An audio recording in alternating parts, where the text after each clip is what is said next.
മാമാ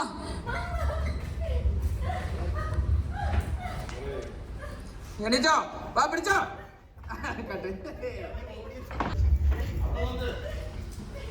കാലി ചേർത്ത് കെട്ടാൻ വേണ്ടി വന്നോ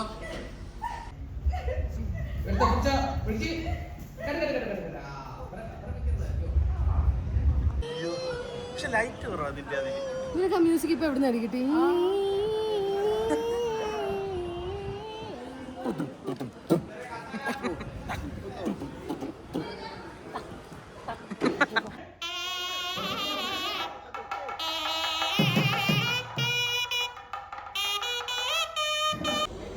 ഒന്ന്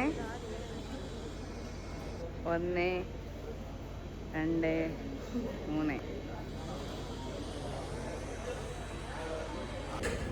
വൈ സീരിയലിൽ മാത്രം ഇഷ്ടമില്ലാത്ത കല്യാണം നടക്കുന്നത്? ഏതെങ്കിലും സീരിയലിൽ ഇഷ്ടപ്പെട്ട് കല്യാണം കഴിക്കുന്ന സംഭവം ഉണ്ടോ ഗൈസ്? ഉണ്ടോടാ? ഏതെങ്കിലും സീരിയലിൽ ഇഷ്ടപ്പെട്ടിട്ട് കല്യാണം കഴിച്ചിട്ടുണ്ടോ ആരെങ്കിലും? എല്ലാത്തിലും ഈ നായകന്മാരെ പാവങ്ങൾ കൊണ്ട് ഇങ്ങനെ കരയന്നെ. നല്ല സുന്ദരിയായി വന്നു എന്നിട്ട് ഗ്ലിസറിൻ ഇട്ടിട്ട് കരയും. Hello guys, welcome back to my YouTube channel. ഞാൻ കൃഷ്ണേന്ദു ഉണ്ണികൃഷ്ണൻ. പേര് പറയുന്നത് വേറെ ഒന്നുമല്ല, ഒരുപാട് ദിവസമായി ഞാൻ വ്ളോഗൊക്കെ ചെയ്തിട്ടെന്ന് എല്ലാവർക്കും അറിയാം. പിന്നെ എന്താണ്, ഷൂട്ടിലായിരുന്നു, ഭയങ്കര ഹെക്റ്റിക് ആയിട്ടുള്ള സ്കെഡ്യൂളായിരുന്നു. ഈ ഒരു സ്കെഡ്യൂൾ നമുക്ക് പോയത് ശരിക്കും പറഞ്ഞാൽ 8-ാം തീയതി, സെപ്റ്റംബർ 8-ാം തീയതി സ്റ്റാർട്ട് ചെയ്തിട്ട് ഒക്ടോബർ 9-ാം തീയതി വരെ സ്കെഡ്യൂൾ ഉണ്ടായിരുന്നു. ഫസ്റ്റ് ടൈമാണ് ഇത്രയും ലോങ് ആയിട്ടുള്ള ഒരു സ്കെഡ്യൂൾ പോകുന്നത്. കാതോട് കാതോരം ചെയ്യുന്ന സമയത്ത് പോലും ഇത്രയും ലോങ് ആയിട്ടുള്ള സ്കെഡ്യൂൾ പോയിട്ടുണ്ടായിരുന്നില്ല. പിന്നെ മഹാസംഗമമുള്ള കാരണം നമുക്ക് ഒരു 2 വീക്സ് നമുക്ക് 1 hour ആയിട്ടായിരുന്നു എപ്പിസോഡ്സ് പോകുന്നുണ്ടായിരുന്നത്. അതേപോലെ തന്നെ എവറി ഡേ നമുക്ക് സീരിയൽ ടെലികാസ്റ്റ് ഉണ്ടായിരുന്നു. അപ്പോൾ അതുകൊണ്ട് തന്നെ നമുക്ക് എപ്പിസോഡ് ബാക്കപ്പ് ഇല്ലാത്ത കാരണം ഭയങ്കര ഹെവി ആയിട്ടുള്ള സ്കെഡ്യൂളായിരുന്നു. പിന്നെ വെഡ്ഡിങ്ങിൻ്റെ സീക്വൻസ്, കല്യാണത്തിൻ്റെ അല്ല ഫസ്റ്റ് വന്നത്, വീട്ടിൽ നിന്ന് ഒരുങ്ങുന്ന സീക്വൻസ് ഒക്കെ ഒരു 5-6 ദിവസം മുമ്പേ ഓൾറെഡി ഷൂട്ടൊക്കെ സ്റ്റാർട്ട് ചെയ്തിട്ടുണ്ടായിരുന്നു. ഞാനാണെങ്കിൽ ഭയങ്കര ടയേർഡാണ്. കാരണം വേറെ ഒന്നുമല്ല, ഒന്നാമത് എനിക്ക് സാരി തീരെ കംഫർട്ടബിൾ അല്ല. എത്ര പേർക്ക് അറിയുമെന്ന് എനിക്കറിയില്ല. എനിക്ക് ഏറ്റവും ഇഷ്ടമില്ലാത്ത, ഏറ്റവും കംഫർട്ടബിൾ അല്ലാത്ത ഒരു കോസ്റ്റ്യൂമാണ് സാരി എന്ന് പറയുന്നത്. ഞാൻ കണ്ടതിൽ വെച്ച് മെജോറിറ്റി ഗേൾസിനും ഇഷ്ടമുള്ള ഒരു കോസ്റ്റ്യൂമാണ് സാരി. ബട്ട് എനിക്ക് സാരി ഉടുത്തിട്ട് എന്നെ കാണാൻ ഭയങ്കര ഭംഗിയാണെന്ന് കുറേ ആൾക്കാർ പറയാറുണ്ട്, എനിക്കും തോന്നാറുണ്ട്. ബട്ട് എനിക്ക് സാരി തീരെ കംഫർട്ടബിൾ. അപ്പോൾ നമ്മൾ റെഡി ആയിക്കൊണ്ടിരിക്കുകയാണ്. നമുക്ക് ഓഡിറ്റോറിയത്തിലാണ് ഒരു ഷൂട്ട് വരുന്നത്. കുട്ടനാട് തന്നെയാണ് ഷൂട്ട് വരുന്നത്. ഒരു ലോക്കൽ ഓഡിറ്റോറിയമാണ്, നോർമൽ ആയിട്ടുള്ളൊരു ഓഡിറ്റോറിയമാണ്. ബട്ട് അത് നമ്മുടെ ആർട്ടിലെ പയ്യന്മാർ എല്ലാവരും കൂടി സെറ്റ് ചെയ്ത് അറേഞ്ച് ചെയ്ത് നിങ്ങൾ പ്രിവ്യൂവിൽ കണ്ട പോലെ അടിപൊളി സെറ്റപ്പ് ആക്കിയിട്ടുണ്ട്. പിന്നെ നമുക്ക് സാരി തന്നിരിക്കുന്നതും ബ്ലൗസ് സ്റ്റിച്ച് ചെയ്തിരിക്കുന്നതും I3 അറ്റേഴ്സ് ആണ്. ഇപ്പോൾ കുറച്ചായിട്ട് എൻ്റെ കോസ്റ്റ്യൂംസ് എല്ലാം അവരാണ് ചെയ്യുന്നത്. കുർത്തീസ് ആണെങ്കിലും എല്ലാതും അവർ തന്നെയാണ് ചെയ്യുന്നത്. പിന്നെ നമുക്ക് ഓർണമെന്റ്സ് തന്നിരിക്കുന്നത് ഹന ട്രിങ്കറ്റ്സ് ആണ്. ആക്ച്വലി ഈ ഒരു സാരി എനിക്ക് കിട്ടിയിട്ട് 3 മാസമായിട്ടോ. കാരണം നമ്മൾ വെഡ്ഡിങ് പർച്ചേസ് നടത്തുന്ന ആ ഒരു സീക്വൻസ് എടുത്തത് ഒരു 3 മാസം 2 മാസം മുമ്പാണ്. അപ്പോൾ അതിന് വേണ്ടിയിട്ട് ഈ സാരി നമ്മൾ ടെക്സ്റ്റൈൽസിൽ കൊണ്ടുപോയിട്ടുണ്ടായിരുന്നു. അപ്പോൾ 3 മാസം 2 മാസം മുമ്പ് ഈ സാരി ഓൾറെഡി നമ്മൾ കൈ കിട്ടി. അതേപോലെ തന്നെ ഓർണമെന്റ്സും ഒരു 1 month മുമ്പേ നമുക്ക് കിട്ടിയിട്ടുണ്ട്. ഹന ട്രിങ്കറ്റ്സ് എന്നാണ് നമ്മൾ ഓർണമെന്റ്സ് എടുത്തിരിക്കുന്നത്. ഞാൻ തന്നെയാണ് പോയി സെലക്ട് ചെയ്തത്. എനിക്ക് ആക്ച്വലി ട്രഡീഷണൽ ഓർണമെന്റ്സ് ഭയങ്കര ഇഷ്ടമാണ്. അതേപോലെ തന്നെ എനിക്ക് യെല്ലോ ഗോൾഡ് എനിക്ക് അത്ര വലിയ താല്പര്യമില്ല. ഈ നഗാസ്, ടെമ്പിൾ കളക്ഷൻസ്, അങ്ങനെ ആൻറ്റിക്, ഇതൊക്കെ എനിക്ക് ഭയങ്കര ഇഷ്ടമാണ് കേട്ടോ. അപ്പോൾ ഞാൻ തന്നെ പോയി ഒരു ദിവസം രാത്രി പോയിട്ട് സെലക്ട് ചെയ്താണ് ഈ ഓർണമെന്റ്സ് ഒക്കെ. കാതോട് കാതോരത്തിലൊരു വെഡ്ഡിങ് ലുക്ക്, അതായത് ആദ്യമായിട്ടുള്ളൊരു വെഡ്ഡിങ് ലുക്ക് ഭയങ്കര ഹെവി ആയിരുന്നു. അതുകൊണ്ട് തന്നെ ഇത് ഞാൻ കുറച്ച് സെറ്റായിട്ട് ഞാൻ തന്നെ പോയി എടുത്ത്, പിന്നെ നമുക്ക് കംഫർട്ടബിൾ ആവുന്ന രീതിക്ക് തന്നെ ഡയറക്ടർ ആണെങ്കിലും എല്ലാവരും കോസ്റ്റ്യൂം ആണെങ്കിലും അതേപോലെ തന്നെ കോസ്റ്റ്യൂം നമുക്ക് സെലക്ട് ചെയ്യുന്നത്, സാരി കുറച്ച് ഓപ്ഷൻസ് കൊടുത്തപ്പോൾ സെലക്ട് ചെയ്തത് നമ്മുടെ സൺ ടി വിക്കാർ തന്നെയാണ്. പിന്നെ ഓർണമെന്റ്സ് പിന്നെ അങ്ങനെ അവർക്ക് സെലക്ഷൻ കാര്യങ്ങളൊന്നും ഉണ്ടാവില്ല, നമ്മൾ തന്നെയാണ് എടുത്തത്. ബട്ട് എനിക്ക് ഇഷ്ടപ്പെട്ടു. നിങ്ങൾക്ക് ഇഷ്ടപ്പെട്ട ചെന്ന് കമൻറ്റ് ചെയ്യണം. ഇത് നമ്മുടെ ഡയറക്ടർ സാറാണ്, പുതിയ ഡയറക്ടർ സാറാണ്. സാറ് നമുക്ക് സ്ക്രിപ്റ്റ് കാര്യങ്ങളൊക്കെ വായിച്ചു തരാണ്. ഒരുപാട് ജൂനിയർ ആർട്ടിസ്റ്റ് എല്ലാവരും വന്നിട്ടുണ്ട്. ആദ്യം ഞാൻ കണ്ട സമയത്ത് കുറച്ച് ആൾക്കാരുള്ളൂ എന്ന് വിചാരിച്ചു. പിന്നെ ഷൂട്ട് തുടങ്ങിയപ്പോഴാണ് ഒരുപാട് ജൂനിയർ ആർട്ടിസ്റ്റുകളെ വിളിച്ചിട്ടുണ്ട്.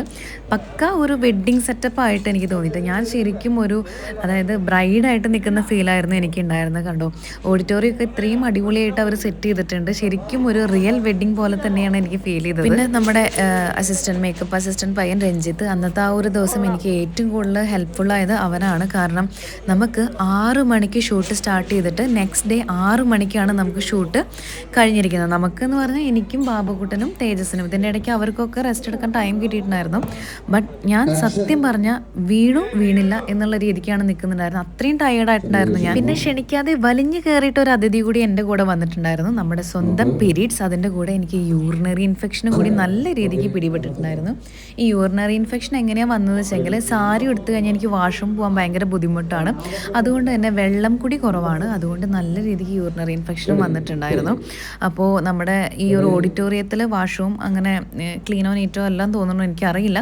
ബട്ട് നമ്മൾ പോയിരുന്നത് നമുക്ക് അപ്പുറത്ത് റിസോർട്ട് ഉണ്ടായിരുന്നു. അതൊരു 3 കിലോമീറ്റർ അപ്പുറത്താണ്, 2.5 കിലോമീറ്റർ അപ്പുറത്താണ്. അപ്പോൾ അവിടെയാണ് വാഷ്റൂമിൽ പോകേണ്ടി വന്നത്.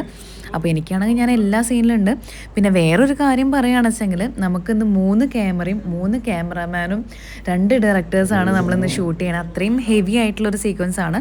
ഈ കല്യാണത്തോടെ ചട്ടമ്പിപ്പാറു അതേപോലെ തന്നെ ചട്ടമ്പിപ്പാറു പെയ്തൊഴിയാതെ മഹാസംഗമം അവസാനിക്കുകയാണ്. കല്യാണം കഴിഞ്ഞ് കഴിഞ്ഞാൽ നെക്സ്റ്റ് ഡേ മുതൽ നമുക്ക് നോർമൽ എപ്പിസോഡ്സ് ആണ് കേട്ടോ.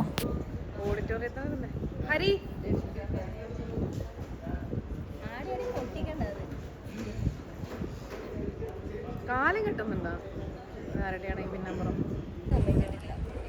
ആണേ സെറ്റപ്പാണ് ഗൈസ്. എൻ്റെ കല്യാണമാണ് ഗൈസ്. സീരിയലിന്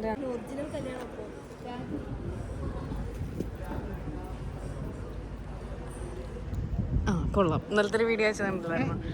പിന്നെ നമുക്ക് ഈ എഫേർട്ട് ഇട്ടതിൻ്റെ നല്ലൊരു ഫലം നമുക്ക് കിട്ടിയിട്ടുണ്ട്. കാരണം നമുക്ക് റേറ്റിങ്ങിൽ നല്ല രീതിക്ക് ചേഞ്ച് വന്നിട്ടുണ്ടായിരുന്നു, ഹൈക്ക് വന്നിട്ടുണ്ടായിരുന്നു. പക്ഷേ ഈ ഒരു സ്കെഡ്യൂള് എനിക്ക് റെസ്റ്റ് ഇല്ലാത്ത ദിവസങ്ങളായിരുന്നു. അതായത് ഇന്ന് 6 മണി മുതൽ നെക്സ്റ്റ് ഡേ 6 മണി വരെയാണ് ഷൂട്ട് ഉണ്ടായിരുന്നത് വെച്ചെങ്കിലും ബാക്കി അത്യാവശ്യം ദിവസം 6 മണിക്കും 6:30 സ്റ്റാർട്ട് ചെയ്ത് 10:30 അല്ലെങ്കിൽ 9:30 ആ ഒരു ടൈമിലൊക്കെയാണ് ഷൂട്ടൊക്കെ കഴിഞ്ഞിട്ടുണ്ടായിരുന്നു. അതുകൊണ്ട് തന്നെ എനിക്ക് നല്ല രീതിക്ക് ഫിസിക്കലി ഞാൻ ഭയങ്കര ടയേർഡായിരുന്നു.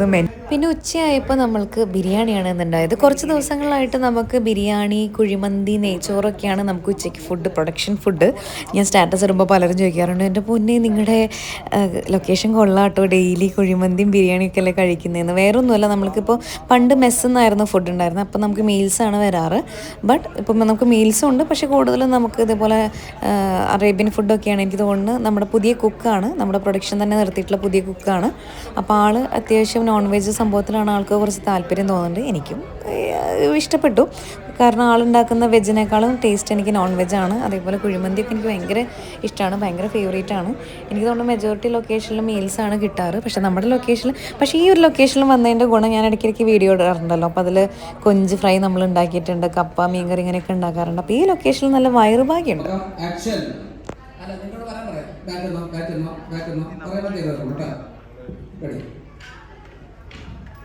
റെഡി നോക്കാം. ആക്ഷൻ.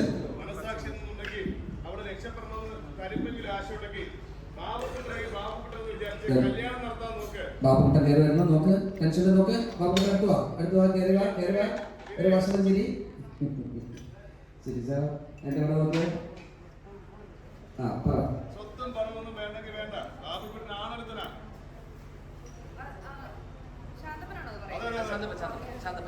ആള് മാറുമ്പോ പേര് പറയാം.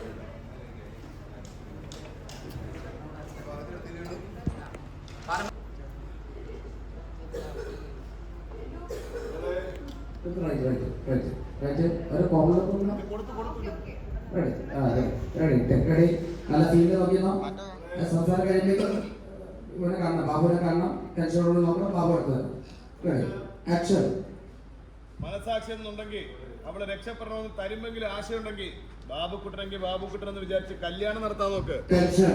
ബാബു കയറി വരുന്നു. ടെൻഷനോട് നോക്കിയോ. ബാബു കയറി വരുന്നു. സ്റ്റെപ്പ് കയറി വരുന്നു. നോക്ക്. അടുത്തേക്ക് വാ. ഭക്ഷണം ചിരിയോട് കൊടുക്കുക. ശരി നോക്ക്. ടെൻഷനിൽ നോക്ക്. ടെൻഷനിൽ നോക്കാം. ഇവരെ നോക്കാം. ബാബു കേട്ടോ. 12 പോയ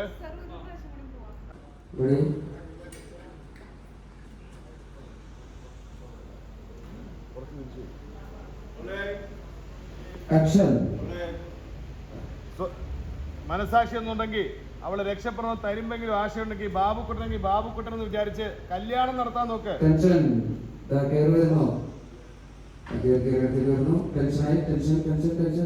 ഭക്ഷണം ചിരിയോടെ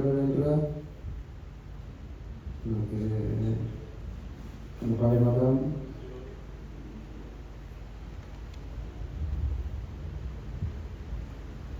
12 എടുത്ത് അവള് നോക്കിയ സമയത്ത് ഇങ്ങോട്ട് നോക്കിയല്ലോ. മണ്ഡപത്തില് ഒരു പെണ്ണിനെ കണ്ണീരോടെ നിർത്തി നാട് വിട്ടുപോയ നിങ്ങളുടെ മോനെ പോലെ ചതിരില്ലേ ആർത്തമില്ലാത്തവൻ. അതുകൊണ്ട് ചാരിനോട് അല്പമെങ്കിലും കരുണയോ സ്നേഹമോ ഉണ്ടെങ്കിൽ അവർക്ക് താലിഭാഗ്യങ്ങൾ ഉണ്ടാവട്ടെ എന്ന് വിചാരിക്കേ. ബാബുട്ട കറക്കാൻ ചെല്ലുമ്പോ തൊഴിക്കാൻ കുത്തുകയും ചെയ്യുന്ന പശുക്കൾക്ക് നമ്മൾ ഒറ്റയ്ക്ക് നിർത്തിയിട്ട് നാട് വിട്ടുപോയ നിങ്ങളുടെ മോനെ പോലെ ചതിയനല്ല, ആണത്തമില്ലാത്തവനല്ല. അതുകൊണ്ട് ചാരുവിനോട് അല്പമെങ്കിലും കരുണയോ സ്നേഹമോ ഉണ്ടെങ്കിൽ അവൾക്ക് താലിഭാഗ്യമെങ്കിലും ഉണ്ടാവട്ടെ എന്ന് വിചാരിക്കേ.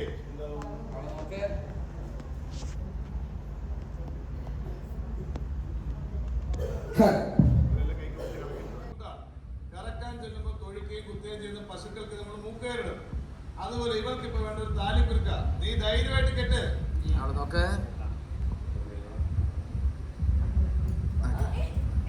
കൈവരും കൈവിടെ മാമ.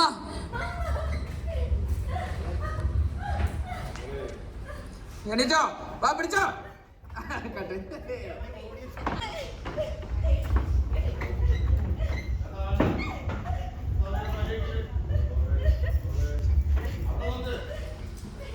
താലി ചേർത്ത് കെട്ടാൻ വേണ്ടി വന്നോ.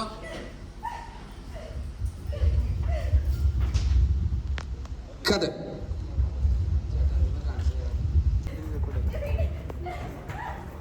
ഓൺ ചെയ്തില്ല, എടുത്തില്ലേ, പിടിച്ചോ. ഓൺ ചെയ്താലും താലി ചേർത്ത് കൊണ്ടാ നോക്ക്. സസ്റ്റേ കൊടുത്ത്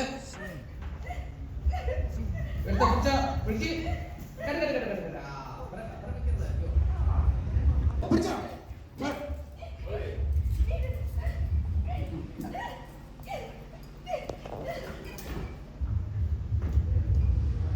കട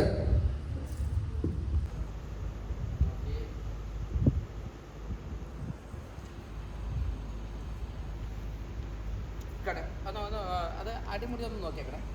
അത് അടിമുടി ഒന്ന് നോക്കിയേക്കണം. നീ അത് കാണാൻ കട്ട് ചെയ്യുമ്പോഴേ ഇച്ചിരി കൂടെ ഗൈസ്. Hi guys. മീര നോക്കൂ.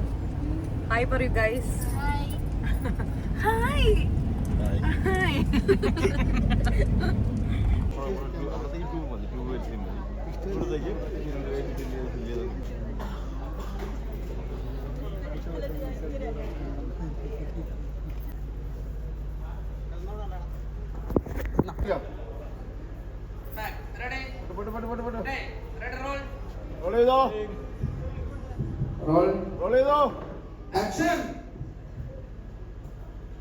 നോക്ക് ചേച്ചി നോക്ക്.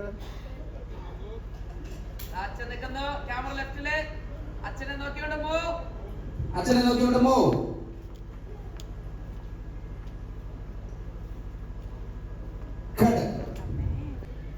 ആക്ഷൻ. എൻട്രി. ഷിഫ്റ്റ്. നോക്കി അച്ഛൻ വന്നു. എല്ലാരെയൊക്കെ നോക്കി. ആക്ഷൻ. ഷിഫ്റ്റ്. അച്ഛൻ വന്ന് ചിരിച്ച് നല്ല സന്തോഷം.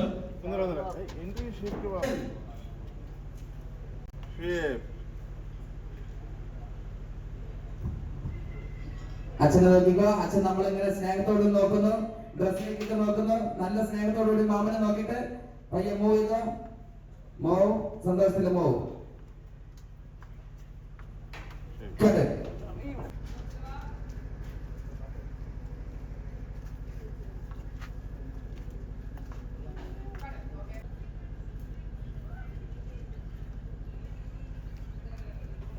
Focus, focus.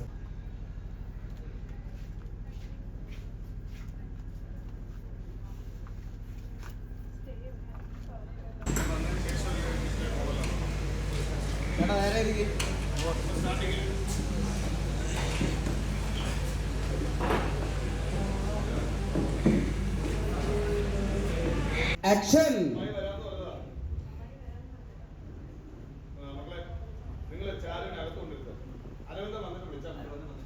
സന്തോഷത്തിലുമോ പിള്ളേര് മൂവ് ചെയ്ത് പിള്ളേര് മൂവ്.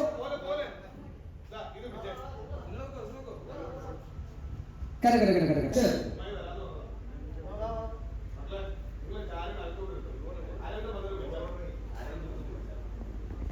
മക്കളെ പോ ഫ്രണ്ടിൽ പോ.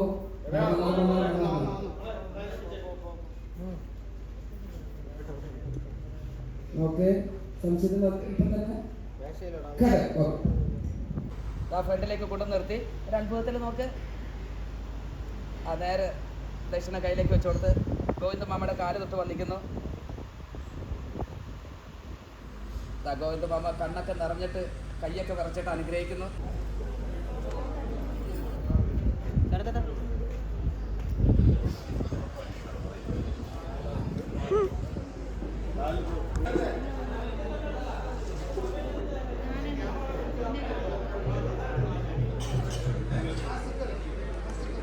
ചാരുവിനെ കെട്ടുമോ? ഇല്ലയോ? ശാന്തലു പറയൂ. ബാബുക്കുട്ടൻ ചാരുവിനെ സസ്പെൻഷൻ ആണോ? കിട്ടുമോ? കിട്ടും.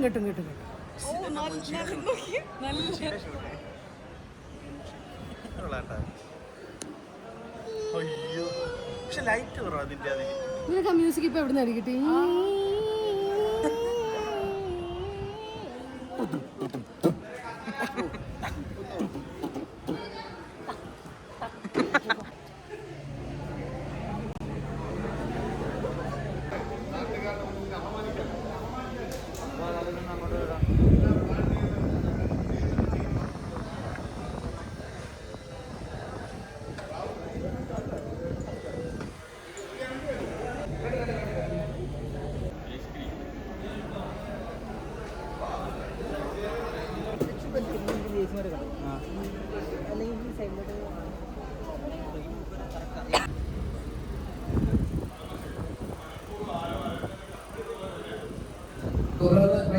കുറച്ച് റൈറ്റ്. ആ ഓക്കെ.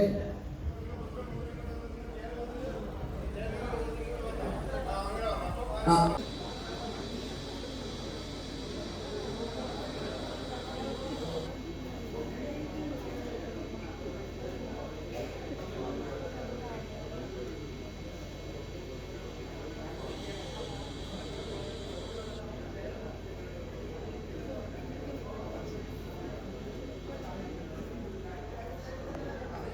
അവിടെ ഒരു കുരങ്ങൻ, ഇവിടെ ഒരു കുരങ്ങൻ.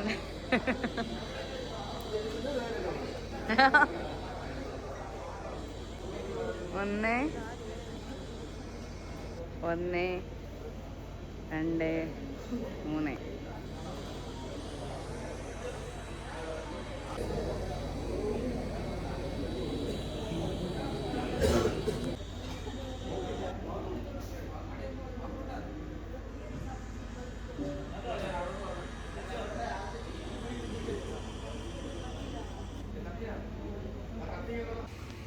ആക്ഷൻ.